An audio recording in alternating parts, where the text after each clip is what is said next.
Chinese team যে। হ্যাঁ দাদা বলো দাদা। কি ব্যাপার, তোমরা কি সব বাংলা খেয়ে দোকানদারি করো নাকি? বাংলা খেয়ে দোকানদারি করে কেন? অনেকে বলছে দিয়ে না বাংলা খাওয়া আছে, আমরা কেউ বাংলা খাই না, আমরা খেলে মাঝে মাঝে ইংলিশ খাই। ইংলিশ খাও। যে প্রশ্নটা করলে যে বাংলা খেয়ে তোমরা দোকানদারি, তুমি একবার ওই মাথা থেকে শুরু করে ওই মাথা দেখো, এতগুলো কাস্টমার, কোনো লোক যারা মদ খেয়ে দোকানদারি করে তাদের দোকানে এত কাস্টমার হতে পারে? আর তুমি আমাদের ঘুগনির গামলাটা দেখো, ঘুগনি আলুর দমের গামলাটা, যারা মদ খেয়ে রাখবে তারা এত খাবার এত জিনিস বানিয়ে বিক্রি করতে পারবে? তোমার কি মনে হয় লোক এমনি তা তো আছে? পারবে না, অনেকে বলছে।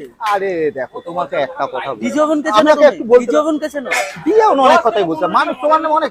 দেখো যারা একটুখানি ভালো দোকানদার কিংবা ভালো জিনিস বানাবে তাদের নামে ভালোও বলবে লোক, খারাপও বলবে লোক, দুটোই তোমাকে শুনতে হবে, সমালোচনাও শুনতে হবে, প্রশংসাও শুনতে হবে, দুটোর জন্যই আমরা তৈরি আছি।